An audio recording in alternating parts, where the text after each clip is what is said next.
Bismillahirrahmanirrahim. Assalamualaikum warahmatullahi wabarakatuh. Alhamdulillahirabbil alamin, wassalatu wassalamu ala asyrafil mursalin nabiyyina Muhammadin wa ala alihi wa ashabihi ajma'in, amma ba'd. Subhanaka la ilma lana illa ma 'allamtana innaka antal alimul hakim. Allahumma anfa'na bima 'allamtana wa 'allimna ma yanfa'una warzuqna ilman yanfa'una. Allahumma la sahla illa ma ja'altahu sahla wa anta taj'alul hazna idza syi'ta sahla. Faj'al lana ya Rabbana kulla syai'in sahlan muyassarah. Allahumma inna na'udzu bika min ilmin la yanfa' wa min qalbin la yakhsha' wa min nafsin la tashba' wa min da'watin la yustajabu laha. Rabbi shrah li sadri wa yassir li amri wahlul 'uqdatam min lisani yafqahu qawli. Allahumma inna na'udzu bika min an nadhilla aw nudalla aw nazilla aw nuzalla aw nadlima aw nudlama aw najhala aw yujhala alaina. Amin. Bapak-bapak, ibu-ibu dan saudara sekalian yang mudah-mudahan semuanya selalu mendapat keberkahan dari Allah Ta'ala. Alhamdulillah, malam hari ini Bapak Ibu kembali kita semua bisa berkumpul bersama dalam rangka mempelajari hadis-hadis Nabi Muhammad SAW dari kitab Bulughul Maram. Mudah-mudahan yang kita lakukan ini Bapak Ibu dicatat Allah Ta'ala sebagai amal soleh yang di samping memberatkan timbangan amal soleh kita nanti, juga kita bertawasul kepada Allah dengan yang kita lakukan malam hari ini. Mudah-mudahan kelak kita semua dikumpulkan bersama-sama dalam surga Firdaus yang paling tinggi tanpa azab maupun hisab. Amin. Masya Allah, matur nuwun. Nggih, Bapak Ibu sekalian yang dirahmati Allah Ta'ala, malam hari ini kita melanjutkan kitab solat, bab solat tatawwu. Tetapi kita akan membahas solat duha. Kalau yang hadis-hadis kemarin kan tentang solat witir, ya. Sekarang solat duha. Ibnu Hajar rahimahullah berkata, wa an Aisyah radhiyallahu anha qalat, dari Aisyah radhiyallahu anha berkata, kana Rasulullah sallallahu alaihi wasallam yusalli duha arba'an, adalah Rasulullah sallallahu alaihi wasallam mengerjakan salat duha 4 rakaat.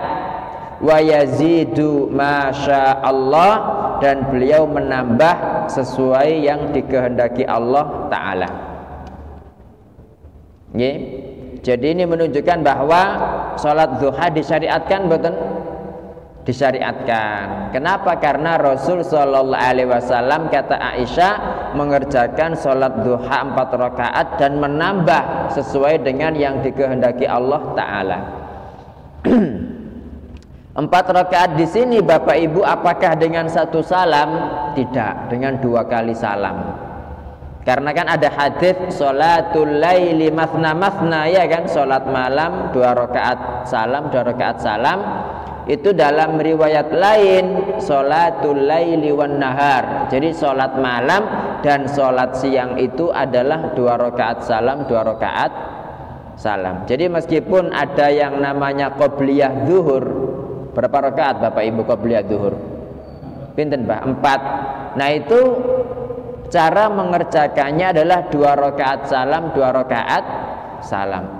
Terus bagaimana kalau orang mengerjakan 4 rakaat 1 salam? Nah itu, karena Nabi SAW nggak pernah melakukan yang genap itu dengan 2 kali salam, dengan 1 kali salam. Tapi kalau witir pernah, sudah kita bahas dulu nggih Bapak Ibu nggih. Ini hadis yang pertama. Hadis yang kedua, walahu, dan diriwayatkan oleh Muslim diriwayatkan oleh Imam Muslim, anha, dari Aisyah radhiyallahu anha, annaha su'ilat, bahwa Aisyah ditanya apa? Hal kana Rasulullah sallallahu alaihi wasallam yusalli duha? Apakah Rasulullah sallallahu alaihi wasallam itu biasa salat duha? Qalat, Aisyah mengatakan, la, tidak, illa an yaji'a min maghibihi, kecuali ketika beliau datang dari keghaibannya. Maksudnya ketika beliau datang dari safar. Loh, kok seakan-akan hadis ini bertentangan, kan begitu? Nah, nanti kita jelaskan Bapak Ibu. Jadi Aisyah itu ditanya, hal kana Rasulullah sallallahu alaihi wasallam yusalli duha? Apakah Rasulullah sallallahu alaihi wasallam itu biasa mengerjakan salat duha? Kata Aisyah, la, tidak, illa an yaji'a min maghibihi, kecuali beliau datang dari keghaibannya. Apa tadi keghaibannya? Safar. Okay? Makanya hadir sama ghaib. Hadir itu ada, hadir bahasa kita. Ghaib berarti kan absen. Nah, beliau absen karena lagi safar. Walahu, dan diriwayatkan oleh Muslim, anha, dari Aisyah, dia berkata, ma ra'aitu Rasulullah sallallahu alaihi wasallam yusalli qattu subhatad duha. Aku tidak pernah melihat Rasul sallallahu alaihi wasallam sedikit pun mengerjakan subhatad duha, itu salat duha. Wa inni la usabbihuha, tetapi aku mengerjakannya. Nah, semua hadis ini sahih Bapak Ibu. Semua hadis ini sahih. Seakan-akan bertentangan, betul?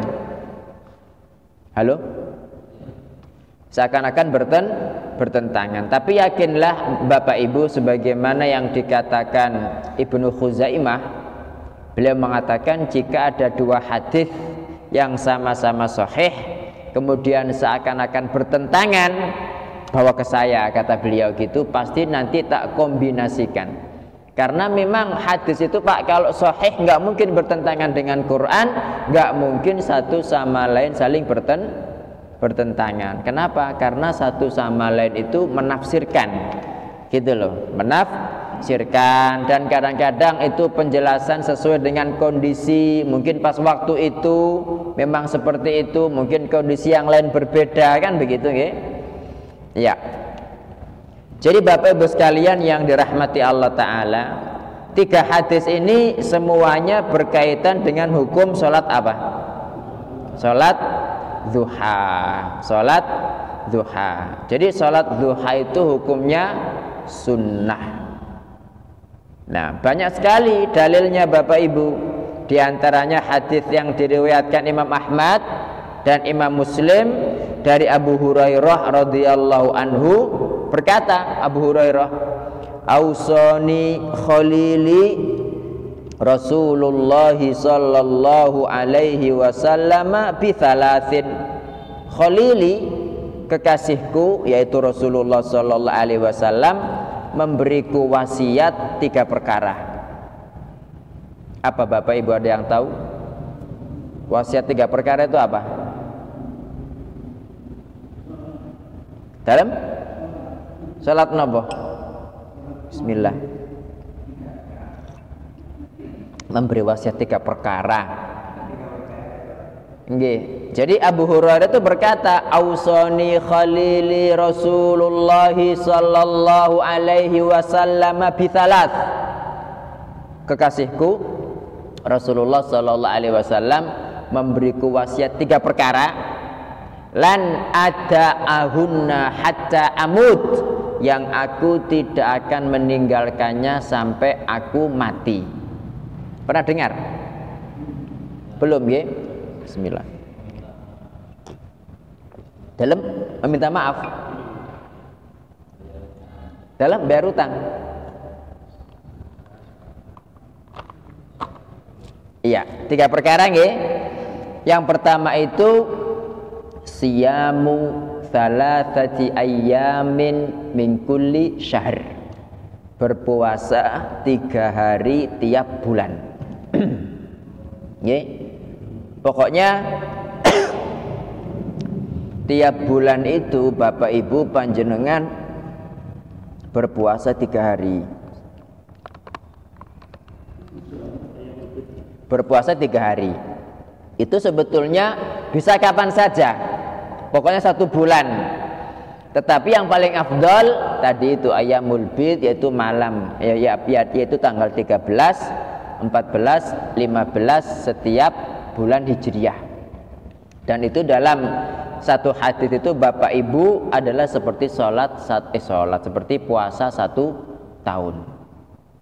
Ini yang pertama. Jadi memberi wasiat itu adalah bisyami thalathati ayyamin min kulli syahr, berpuasa 3 hari pada setiap bulan. Itu hari apapun boleh. Ya, pokoknya jangan menyengaja hari Jumat. Kita nggak boleh puasa hari Jumat, nggak boleh puasa hari Sabtu ya. Biar tidak tasyabuh dengan orang Yahudi dan orang Nasrani. Tapi kalau misalkan karena kemarinya puasa atau nyambung nanti Sabtunya juga puasa, maka tidak menjadi masalah. Tapi kalau menyengaja hanya Jumat aja dilarang. Nggih, dilarang kecuali kalau Sawalnya kita kemarin puasa Sawal kan puasa 5 hari terus tidak puasa lagi, tinggal 1 tok hari Jumat. Nah itu beda lagi. Ya, itu termasuk perkara yang karena memang kondisinya seperti itu, maka insya Allah nggak menjadi masalah. Oke, yang kedua warok atayid duha, dan sholat 2 rakaat duha. Ya jadi ini tiap hari Bapak Ibu. Nah paling minim sholat duha berapa rakaat? 2 rakaat. Paling banyak berapa? Paling banyak itu tidak ada batasan. Ya, paling banyak itu tidak ada batasan. Yang penting 2 rakaat salam, 2 rakaat salam. Kemudian yang ketiga wa an utiro qabla an anam, dan hendaknya aku sholat witir sebelum tidur. Ya. Jadi witir itu memang afdolnya Bapak Ibu adalah sepertiga malam.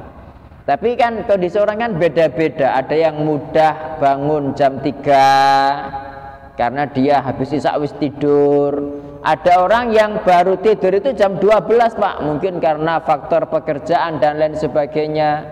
Daripada nanti tidak bangun kesubuhan, mending sebelum tidur witir dulu. Berapa? 1 rakaat boleh, 3 rakaat monggo, 5 rakaat tidak menjadi masalah. Kalau misalkan nanti bangun tinggal 2 rakaat salam, 2 rakaat salam. Nggih, itu Bapak Ibu. Jadi hadis-hadis ini Bapak Ibu menunjukkan bahwa sholat duha itu disyariatkan. Nah, bagaimana dengan perkataan Aisyah tadi yang katanya Nabi SAW nggak pernah sholat duha, tetapi dia mengerjakannya? Kan tetap menunjukkan bahwa sholat duha itu dikerjakan, kan begitu kan?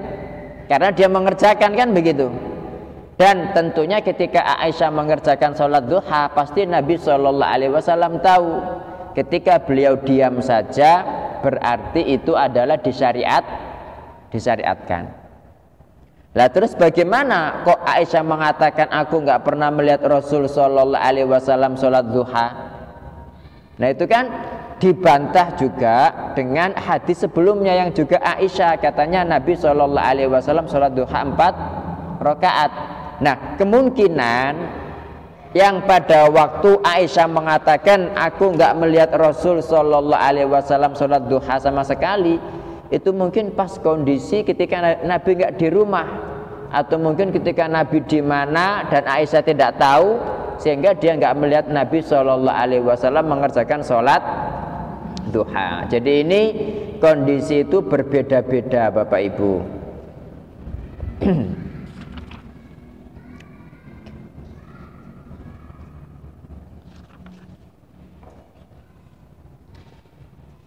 Memang kembali kepada hadis-hadis tadi Bapak Ibu yang kita baca, hadis 3 ini yang semuanya dari Aisyah, itu ada kelompok yang mengatakan wis kalau begitu kita tidak sholat duha. Ada kelompok seperti itu.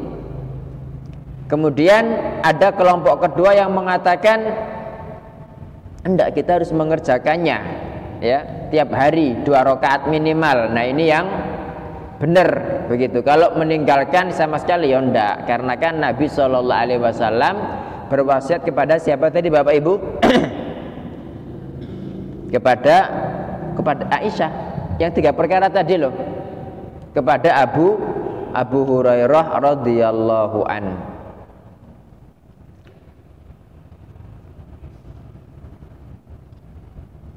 Imam Nawawi berkata, wa kaunu sunnatid duha sunnatan, dan keberadaan sholat duha adalah suatu sunnah.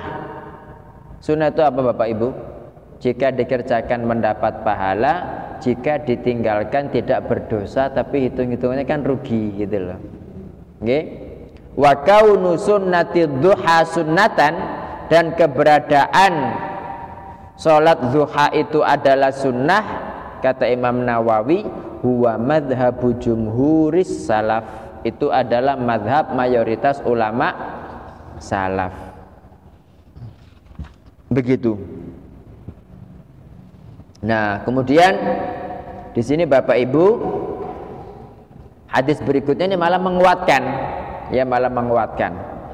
Wa an Zaid bin Arqam, dari Zaid bin Arqam radhiyallahu anhu, anna Rasulullah sallallahu alaihi wasallam qaal, bahwa Rasulullah sallallahu alaihi wasallam bersabda, salatul awwabin hina tarmadul fisal, salatnya orang-orang yang kembali, orang-orang yang bertaubat, hina tarmadul fisal, adalah ketika anak-anak unta kepanasan. Jadi al-fisal itu Bapak Ibu jamak kata fasilun. Fasilun itu artinya anak unta. Tarmadu ya, itu padang pasir ketika panas, itu namanya ar-ramdha. Namanya apa? Ar-ramdha. Nah ini tarmadu itu berarti merasa kebakar, ya, merasa kebakar karena saking panasnya. Nah itu jam berapa? Itu jam-jam 10, jam-jam 9 di Madinah itu Pak, ketika musim panas, ngapunten jam 8 sudah panas gitu. Oke. Tapi kalau di kita ya paling jam-jam 10 ya, itu kan sudah mulai kepanasan. Ngaup lah, sudah ngaup, sudah kepanasan. Ibaratnya kalau ayam itu dijemur, burung dijemur itu sudah mangap-mangap itu. Kalau enggak segera dianu kan bisa mati kaliren ya. Nah itu sholat duha adalah kata Nabi Shallallahu Alaihi Wasallam, sholatnya orang-orang yang bertaubat itu ketika anak-anak unta kepanasan. Nah hadis ini menjelaskan Bapak Ibu bahwa waktu sholat duha kapan dimulai, yaitu ketika matahari meninggi sepanjang ukuran tombak. Jadi kalau di sini itu ada tulisan tuluk, tuluk itu baru terbit. Terbit itu kan ini kan bundaran matahari gitu. Kalau begini ini baru tuluk Bapak Ibu atau syuruk. Gitu.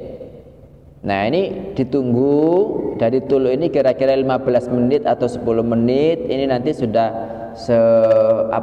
seukuran panjang tombak, baru itulah awal waktu sholat duha. Sebelum ini tidak boleh, itu waktu yang dilarang, remeng-remeng tidak boleh Bapak Ibu ya. Jadi ketika sudah tut sini syuruknya ya, maka panjenengan menunggu berapa menit? 10 menit baru kemudian sholat. Nah cuma begini, biasanya panjenengan ini subuhnya kan tidak mengikuti ini kan, iya, Nggih, Pak. Biasanya mundur berapa menit subuhnya? 8 menit. Ya berarti nanti kalau tuluknya harus nunggu juga, jangan mengikuti ini. Ini dibuat dibuat tepat waktu atau gimana umum waktunya? Waktu timernya ini loh. Ikuti kalender. Oh nggih, berarti kan nanti kalau syuruknya jangan ngikuti ini, berarti lebih mundur lagi kan gitu nggih. Iya. Jadi gitu Bapak Ibu. Nah, sampai kapan? Jadi mulai terbitnya apa tadi matahari, kemudian meninggi seukuran tombak dari permukaan bumi, itu dikira-kira gitu aja, nggak usah kemudian kita ambil galar diukur, wah itu terlalu iya. Terus dikira-kira aja, insya Allah meninggi gitu kan. Nah itu terus sampai sebelum zawal.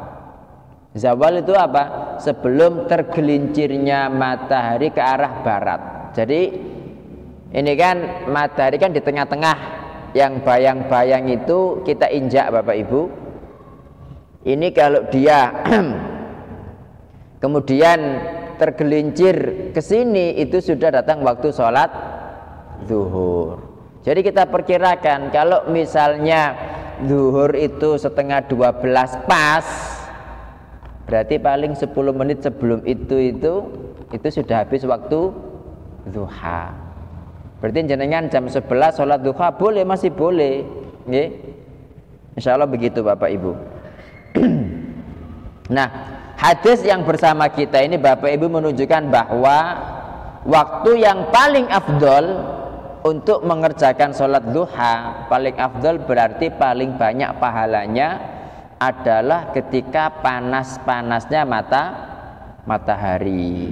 Nggih. Karena sangat panasnya, maka anak-anak unta itu merasa kepanasan.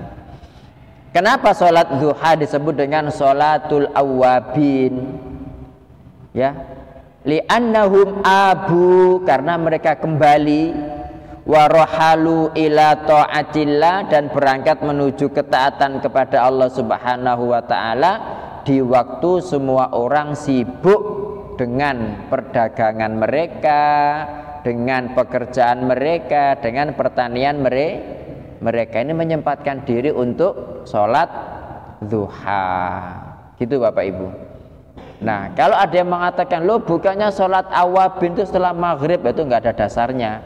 Jadi sholat awabin itu adalah sholat duha, dan waktunya yang paling afdal adalah ketika anak unta kepanasan.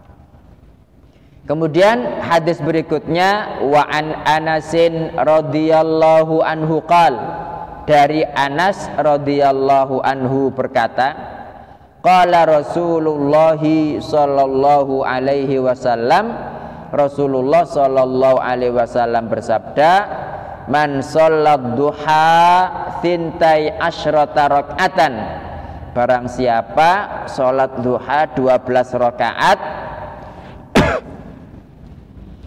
banallahu lahu qasran fil jannah, niscaya Allah membangun baginya istana di surga. Hadis ini dhaif Bapak Ibu. Nggih, hadis ini dhaif.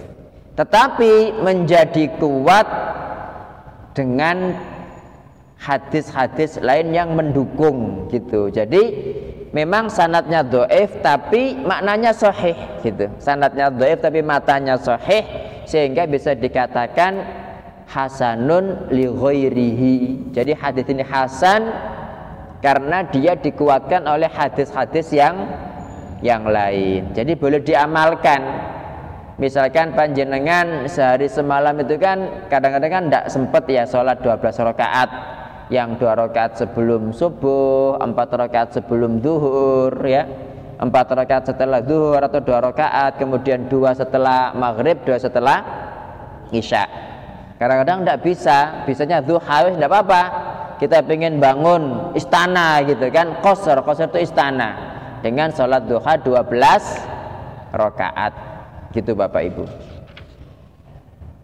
Kemudian hadis berikutnya, wa an Aisyah radhiyallahu anha qalat, dari Aisyah radhiyallahu anha berkata, dakhala Rasulullah sallallahu alaihi wasallam baiti, Rasul sallallahu alaihi wasallam masuk rumahku, fasollat duha thamaniya raka'atin, maka beliau sholat duha 8 rakaat. Nah berarti kan ada penyebutan 8 rakaat, ada penyebutan 12 rakaat. Kesimpulannya sholat duha itu berapa rakaat? Tidak terbatas, tidak terbatas. Jadi pokoknya 2 rakaat salam, 2 rakaat salam. Ya, jadi Bapak Ibu sekalian yang dirahmati Allah Ta'ala, riwayat hadis tentang sholat duha dari Aisyah ini kan macam-macam, ya. Tadi dikatakan bahwa Nabi itu sholat duha 4 rakaat, ya, terus menambah sekehendaknya.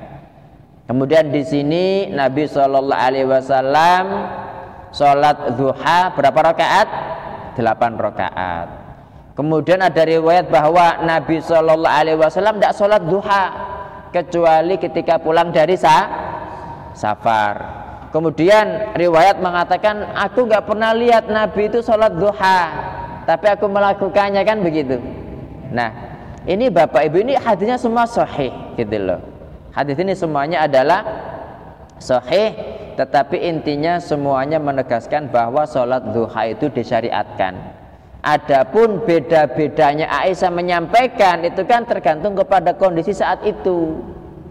Ya contohnya begini, ya misalkan jenengan sebagai suami istri pas di rumah, kan kadang-kadang pagi di situ, kadang enggak, kadang melakukan ini, kadang melakukan itu. Nah pas melakukan ya dikatakan melakukan, pas tidak maka dikatakan tidak. Dan terkadang melakukan tapi di tempat lain, kan istri tidak tahu, kan begitu. Makanya untuk perkara-perkara Bapak Ibu yang itu masalah rumah tangga, kan kadang-kadang ada perbedaan hadis antara istri-istri Nabi dengan sahabat, kan. Itu yang dikuatkan adalah hadis yang diriwayatkan oleh istri-istri Nabi, karena mereka yang paling ngerti dengan masalah rumah tangga Rasulullah Shallallahu Alaihi Wasallam. Tapi ketika Rasul pas di luar, ketika safar, ketika jihad, kadang-kadang kan istri Nabi juga meriwayatkan. Nah tapi ketika bertentangan dengan para sahabat yang ikut jihad, maka tentu dikuatkan riwayat para sahabat yang ikut jihad, karena istri kan tidak ikut jihad gitu loh kadang-kadang, kecuali memang dia waktu itu ikut serta dalam peperangan, maka beda lagi urusannya. Ya begitu Bapak Ibu. Jadi hadis ini menjelaskan bahwa sholat duha itu tidak terbatas dengan jumlah, boleh 12 rakaat, boleh 8 rakaat, boleh 2 rakaat, boleh 4 rakaat, boleh lebih dari itu, insya Allah tidak menjadi masalah. Mungkin ada pertanyaan Bapak Ibu, silakan sebelum kita masuk ke sholat jamaah. Ini kita mau mau ganti topik, silakan.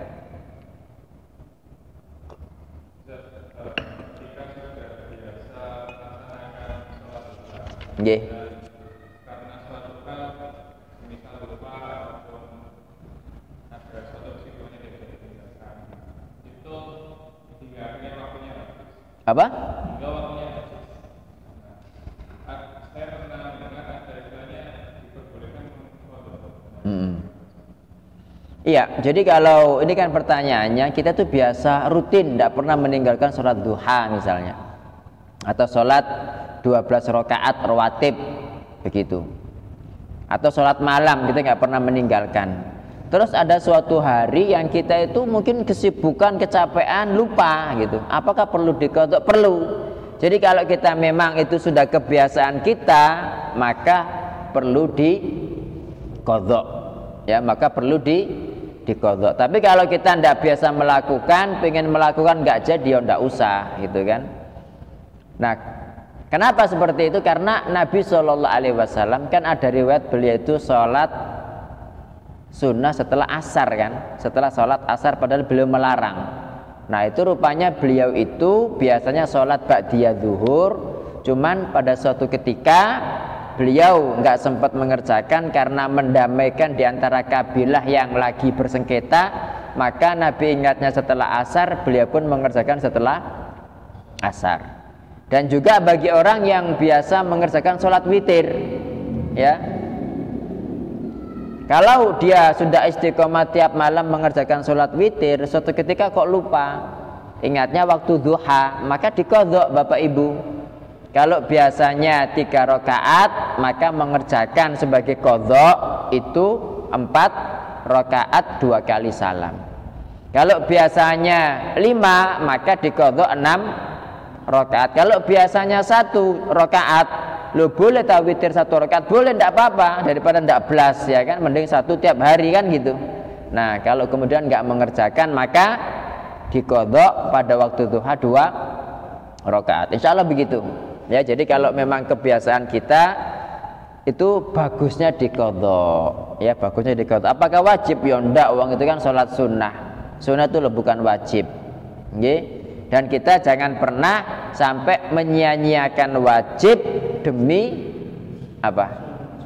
Demi mendahulukan yang sunnah, tidak boleh.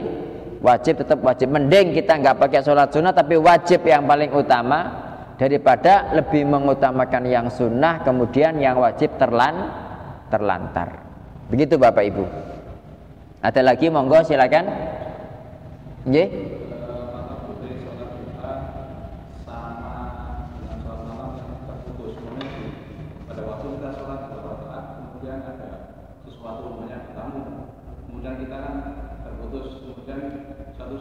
Sholat wajib, sholat duha, ya, terputus, nggih. Kita putuskan cuma aja. Tapi sudah selesai sampai salam, nggih. Apakah boleh kita melanjutkan setelah tamunya pulang? Oh iya. Jadi apakah boleh kita itu sudah sholat duha 2 rakaat, pengennya 8 gitu kan, terus ada tamu, boleh tidak kita melanjutkan lagi setelah tamunya pulang? Boleh, tidak menjadi masalah. Saya kira BE baru 1 rakaat, ono tamu dibatalkan, tamunya boleh tambah 1 lagi, itu tidak boleh. Nggih, kalau makanya saya tadi bertanya apakah sudah sampai salam, ya tidak menjadi masalah. Gitu. Insyaallah begitu, nggih. Monggo yang lain Bapak Ibu silakan.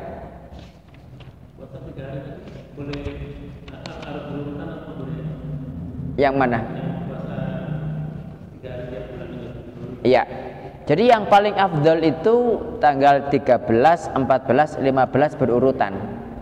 Tapi kalau nggak sempat itu, apakah tanggal 1, nanti tanggal 5, nanti tanggal 7, nggak berurutan, nggak apa-apa. Nggih, pokoknya dalam 1 bulan itu 3 hari.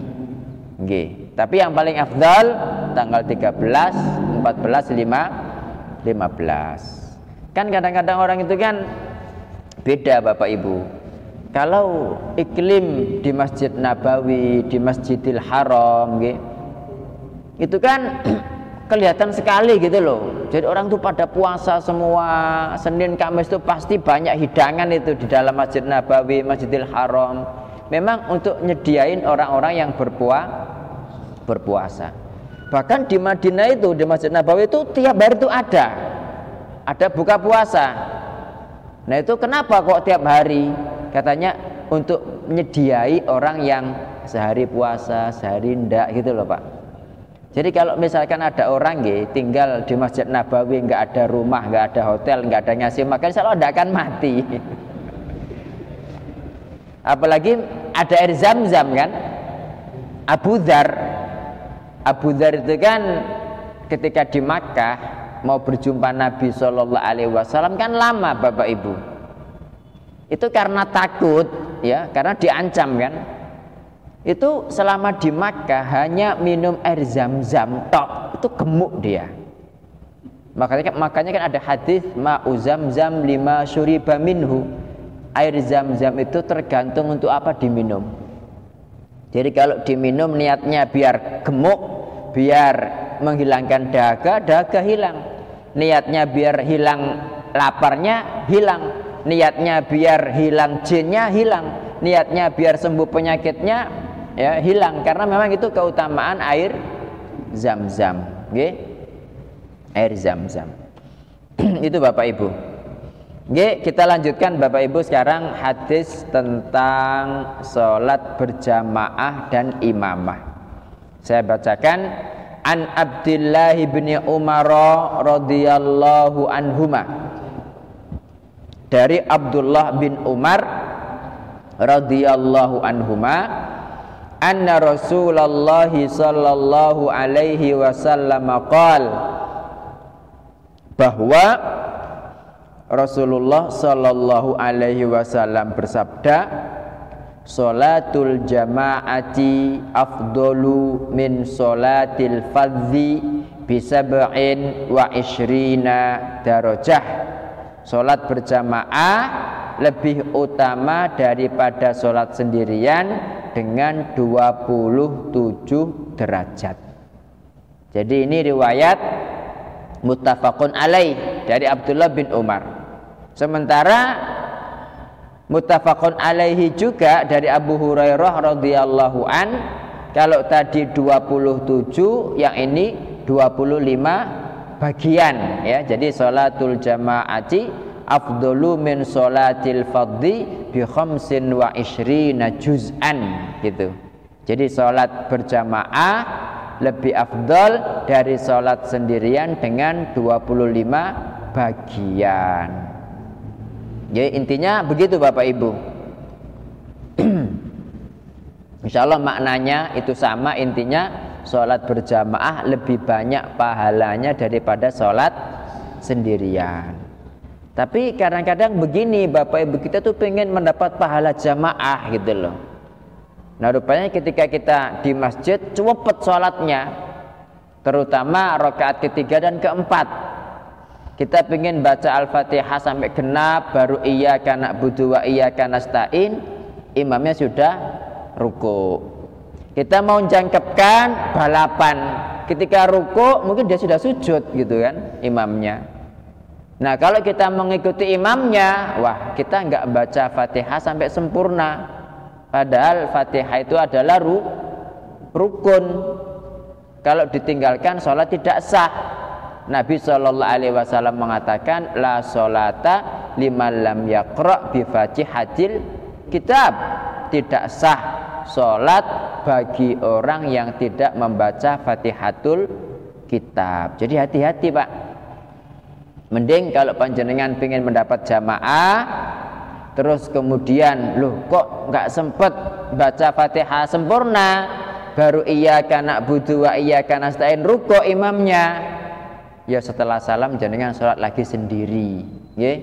Setelah salam jenengan sholat lagi sendiri. Nah kalau kita tahu seperti itu, maka kita mencari Pak masjid-masjid mana sing kita itu bisa khusyuk sholat di sana, bisa jangkep baca Fatihahnya kan begitu.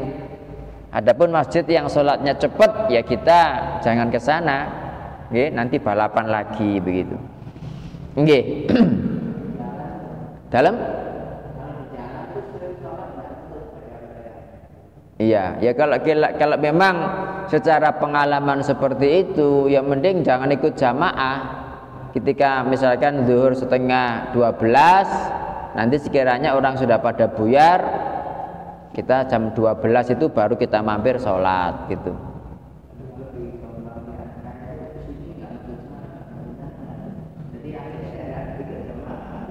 Iya, jadi mending sholat sendiri kalau dalam kondisi seperti itu.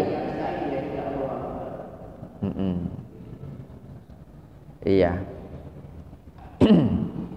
Malah itu kadang-kadang kita tuh sudah nggak baca bismillah loh, cek bisa nutut itu masih nggak nutut. Iya.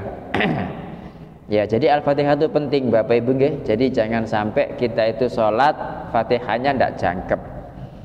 Hadis berikutnya, wa an Abi Hurairah radhiyallahu anhu, dari Abu Hurairah radhiyallahu anhu,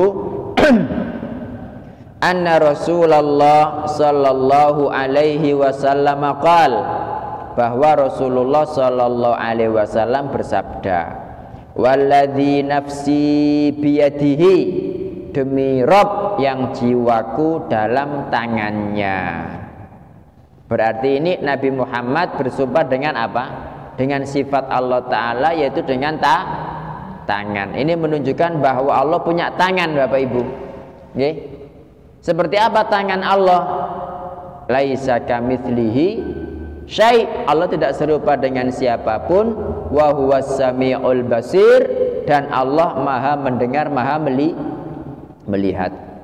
Yang Maha mendengar pasti mempunyai pendengaran. Yang Maha melihat pasti memiliki penglihatan. Tapi apakah kita bisa mengatakan penglihatan Allah seperti penglihatanku? Ya tidak boleh. Karena laisa kamitslihi syai'. Allah tidak serupa dengan siapapun. Ya. Juga walam yakul lahu kufuwan ahad. Allah tidak serupa dengan siapapun. Jadi sifat-sifat Allah Ta'ala, Bapak Ibu, ketika disebutkan Allah punya wajah, Allah tertawa, Allah berlari, Allah punya kaki gitu kan, Allah mendengar, Allah melihat, Allah berbicara, ini semua adalah sifat-sifat hakiki sesuai dengan keagungan Allah Ta'ala. Jangan diserupakan dengan sifat makhluk. Jangan diserupakan dengan sifat makhluk. Kenapa? Karena Allah itu maha sempurna, makhluk maha lemah. Makhluk maha lemah. Penghinaan kalau Allah yang maha sempurna itu diserupakan dengan makhluk. Sekarang seperti gini. Ada pedang dari besi gitu kan, dikatakan begini, pedang ini loh lebih tajam daripada tongkat itu gitu. Itu penghinaan enggak? Ya penghinaan, pedang kok disamakan dengan tongkat. Misalkan orang bilang, wah Fortuner itu loh lebih bagus daripada Cherry tahun 80 gitu. Ya penghinaan itu, enggak kelasnya.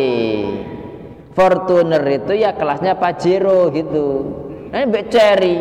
Misalkan ya Mas Arif ini beli kedukuran beli CBR 150 gitu. Terus lo CBR sampean kok luwih apik teko CDI-ku Suzuki yang tak-tak gitu loh. Itu penghinaan ya. Penghinaan atau malah kekufuran. Kenapa kekufuran? Karena makhluk disamakan dengan Khalik ya. Jadi kita tidak boleh bertanya seperti apa tangan Allah, karena kita tidak tahu Bapak Ibu, kita nggak pernah tahu. Dan nggak boleh diartikan dengan kekuasaan. Kenapa? Kalau diartikan dengan kekuasaan, akhirnya Allah kan tidak punya tangan jadinya. Ya, seperti itu. Kemudian waladzi nafsi biyadih, demi Rob yang jiwaku dalam tangannya. Laqad hamamtu, sungguh aku benar-benar berazam. Apa berazam?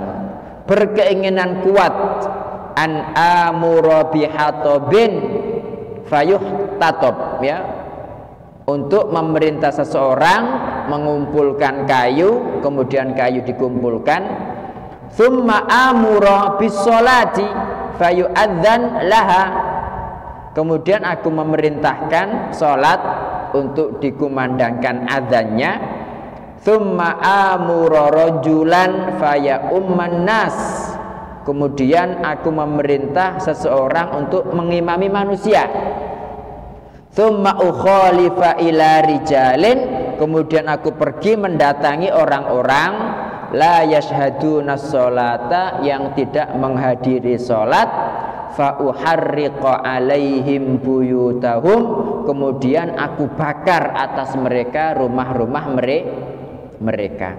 Ini Bapak Ibu satu hadis yang sama. Tapi para ulama itu berbeda pendapat menyikapi tentang hukum sholat berjamaah. Ada yang mengatakan sholat berjamaah itu syarat. Berarti apa maknanya? Berarti kalau sholat itu tidak berjamaah tidak sah gitu. Ada yang mengatakan wajib ya sholat berjamaah. Berarti kalau nggak berjamaah, nggak ada udzur, dosa gitu kan. Ada yang mengatakan sunnah muakkadah. Nah mayoritas ulama mengatakan bahwa sholat berjamaah itu sunnah muakkadah. Ya meskipun sunnah muakkadah, tetapi memang Nabi SAW tidak pernah, beliau itu tidak berjamaah baik dalam kondisi safar maupun tidak safar.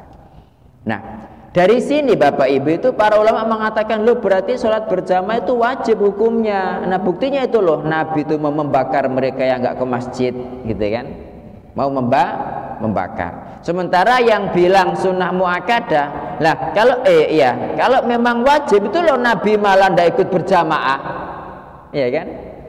Nabi malah ndak ikut berjamaah, malah beliau ingin membakar kan gitu. Satu, yang kedua, ini Nabi itu nggak jadi melakukan, beliau cuma ngancam saja gitu loh. Nah itu dalil mereka yang mengatakan bahwa sholat berjamaah itu adalah sunnah muakkadah. Intinya begini Bapak Ibu, kita ndak usah ini wajib atau sunnah muakkadah ya.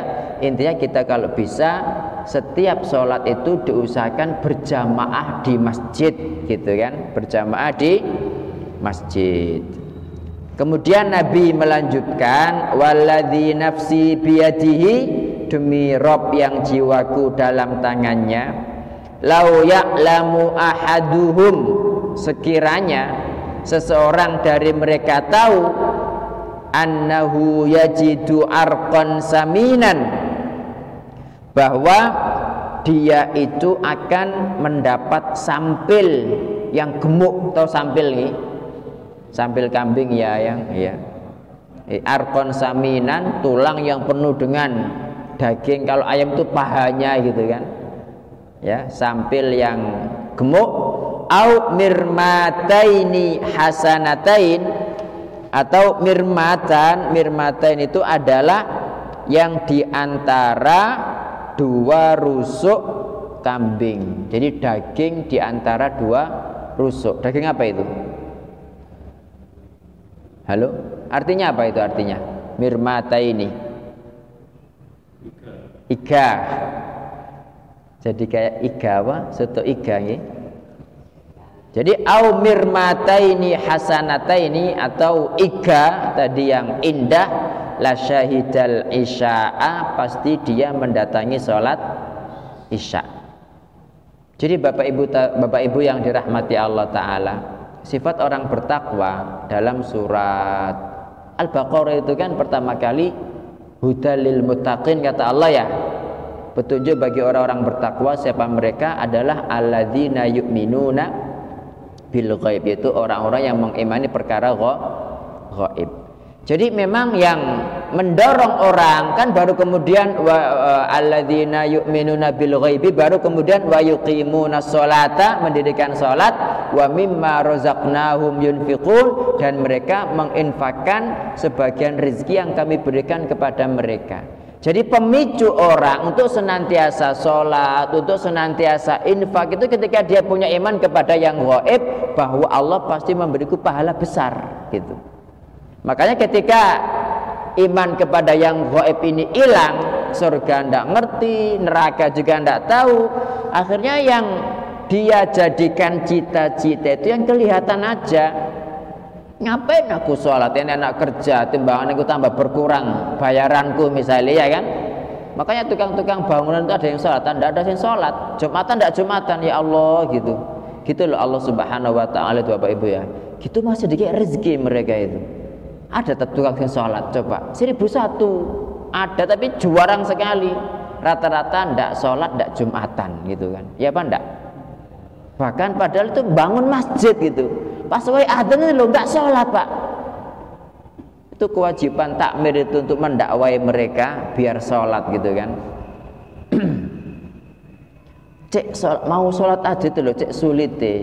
Makanya di sini sampai Nabi Shallallahu Alaihi Wasallam mengatakan, andaikan mereka itu ketika datang ke masjid dikei sampil, barang siapa sholat isya di masjid Al-Ikhlas akan mendapatkan sampil. Wah, itu belum ada, wis penuh masjidnya, ya. Atau mendapatkan iga, atau wis gak usah gitu, siapapun yang datang dapat uang 50.000 gitu, teko kabeh rame gitu kan. Itu karena orang itu karena tidak punya iman. Jadi apa-apa itu dihitung dengan dunia, ya. Padahal kata Nabi Shallallahu Alaihi Wasallam, Bapak Ibu, dalam hadis yang lain, andaikan mereka mengetahui apa yang ada pada shaf pertama ya, dan apa yang ketika sudah adzan ya, ketika dia sudah di masjid saat adzan, pahalanya, andaikan mereka mengetahui pahalanya, pasti akan mendatangi keduanya meski dengan merangkak. Ada hadisnya di sini nanti.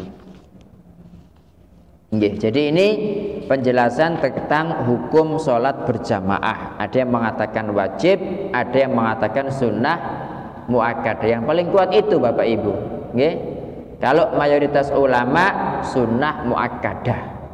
Sunnah muakkadah. Dan bagi kita pribadi, kita berusaha semampu mungkin untuk senantiasa sholat berjamaah di masjid. Cari masjid-masjid mana yang kita bisa sholat dengan khusyuk, kita bisa sholat berjamaah dengan baca Fatihah genap, kita bisa zikir dengan sempurna, kita bisa ba'diyah qobliyah dengan khusyuk, kan begitu. Nah, itu harus kita cari memang gitu. Hadis berikutnya Bapak Ibu, wa an Abi Hurairah radhiyallahu anhu qal, dari Abu Hurairah radhiyallahu anhu berkata, Rasulullah sallallahu alaihi wasallam bersabda, afqalus sholati 'alal munafiqin sholatul isya'i wa sholatul fajri. Ya. Salat yang paling berat bagi orang-orang munafik. Artinya apa? Orang munafik itu masih salat. Ya, orang munafik itu masih sholat. Kalau ada orang ngaku muslim tapi nggak sholat, itu kafir itu Pak. Kalau dianggap munafik berarti penghormatan.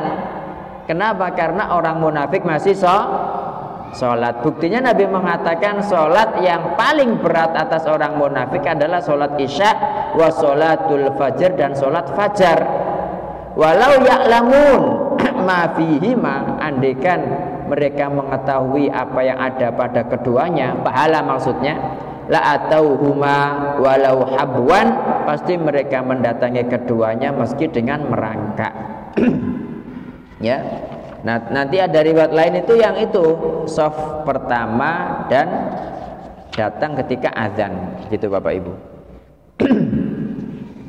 Jadi ini menunjukkan tentang besarnya pahala yang didapat ketika seseorang mengerjakan sholat isya dan sholat fajar. Kenapa kok khusus isya dan fajar? Orang munafik Bapak Ibu itu kan kata Allah Ta'ala, wa idza qamu ila sholati qamu kusala. Ketika mereka berdiri untuk sholat mereka malas. Yura'unan nas, mereka riak tok sholatnya itu. Makanya ketika subuh dan isya yang sudah jarang orang, ya, itu gono sing ketok males mereka gitu. Itu jangan sampai jadi penyakit kita Bapak Ibu. Kalau kita merasa berat, waduh jangan-jangan kita ini munafik gitu kan. Gitu. Jadi ini menunjukkan besarnya sholat isya, ya, besarnya pahala sholat isya dan sholat fajar. Sampai Nabi mengatakan andaikan mereka mengetahui pahala yang ada pada keduanya, pasti dibelan-belani datang meskipun merangkak, ya, meskipun merangkak. Jadi meskipun cacat, tidak punya kaki atau apa gitu kan, mungkin terluka, tapi andaikan itu berwujud sesuatu yang terlihat pahalanya itu, pasti dibelan-belani datang meskipun merangkak. Kemudian dari Abu Hurairah radhiyallahu anhu berkata, atan nabiyya sallallahu alaihi wasallam rajulun a'ma. Datang kepada Nabi sallallahu alaihi wasallam seorang laki-laki buta. Faqala, dia berkata, ya Rasulullah, wahai Rasulullah, innahu laisa li qaidun yaquduni ilal masjid. Tidak ada seorang pun yang menuntun saya ke masjid. Farakhasalahu, maka Nabi sallallahu alaihi wasallam memberikan rukhsah atau keringanan untuknya. Ya, tidak apa-apa gitu kan. Falamma walla, tapi ketika orang itu sudah berpaling, sudah pergi, da'ahu, dipanggil lagi. Faqala, beliau bertanya, hal tasma'un nida'a bis sholati, apakah engkau mendengar panggilan sholat azan? Qala na'am, dia menjawab enggih. Kata Nabi sallallahu alaihi wasallam, fa'ajib, kalau begitu datangilah. Nah, ini yang menjadi dalil para ulama yang mewajibkan sholat berjamaah gitu loh. Inilah buktinya orang buta saja disuruh datang padahal buta gitu kan. Maka bagaimana dengan yang tidak buta? Jadi saking pentingnya sholat berjamaah. Ya, mungkin ada pertanyaan Bapak Ibu, monggo silakan.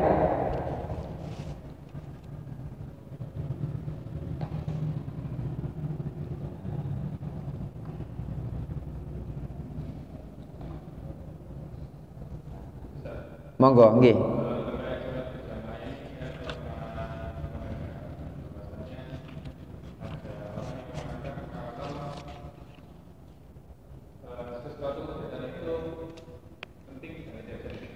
Gimana? Kegiatan, contoh misal sedang rapat ataupun hajatan ataupun yang lain yang sekiranya sulit, bukan sulit ya, berat untuk diberhentikan sebentar atau sholat berjamaah, itu lebih baik dituntaskan dahulu dari sholat berjamaah. Caranya untuk yang waktunya kepanjang dulu itu bagaimana? Iya. Jadi pertanyaannya itu bagaimana hukumnya kalau kita pas lagi rapat misalnya kemudian datang waktu sholat, itu kita apakah afdolnya sholat dulu atau menyelesaikan rapat dulu gitu gitu? Ya, terutama yang waktunya panjang. Kalau misalkan kayak kajian misalkan antara maghrib sampai isya gitu kan, isya kan masih panjang waktunya, dan mereka nanti kalau selesai paling mentok mungkin jam 8 gitu kan ya, padahal isyanya mungkin setengah 7 gitu, paling mentok jam 8. Tapi jika mereka kemudian berjamaah bareng-bareng di masjid, ya maka gak menjadi masalah gitu ya, karena memang itu pas kondisi di masjid. Tapi kalau ada kayak rapat misalkan, rapat di kantor, itu kalau rapat kan gak mari-mari, ya mending bagusnya dibuat sholat.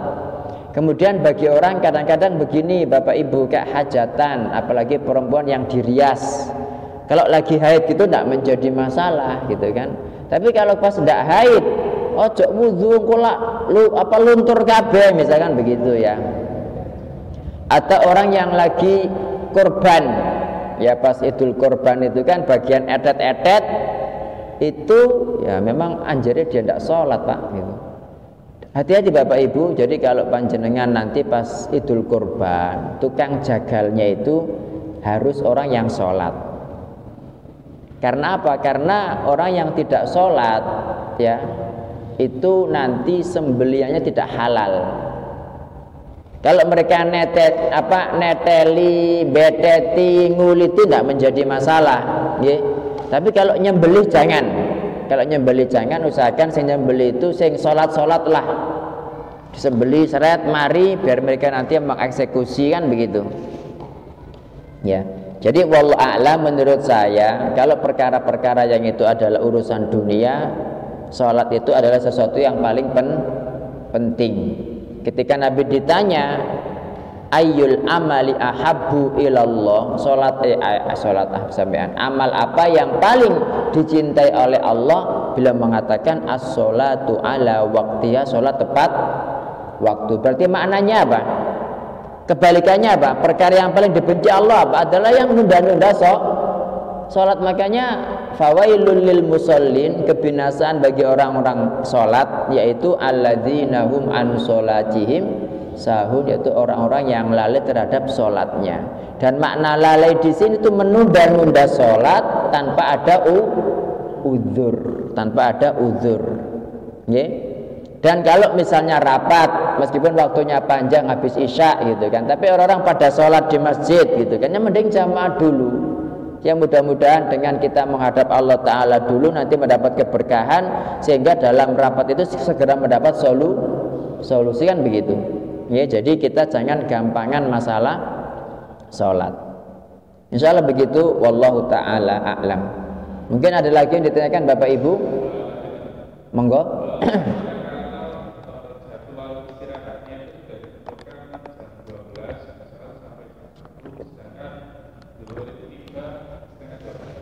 Iya.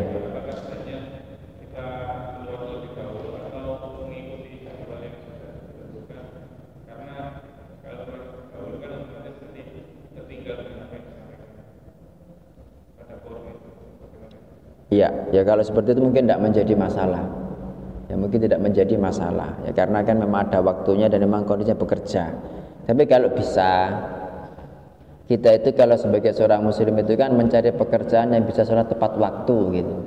Tapi kalau tadi kan insya Allah masih waktunya. Dan seorang muslim itu kalau mencari pekerjaan, jangan sampai pekerjaannya ganggu sholat. Misalnya pekerjaan tapi nggak bisa taraweh gitu kan. Pekerjaan tapi nggak pernah bisa jumatan. Pekerjaan tapi mesti nunda-nunda sholat terus, mending ditinggalkan. Nabi SAW mengatakan, man taraka syai'an lillah awwadahu Allahu khairam min.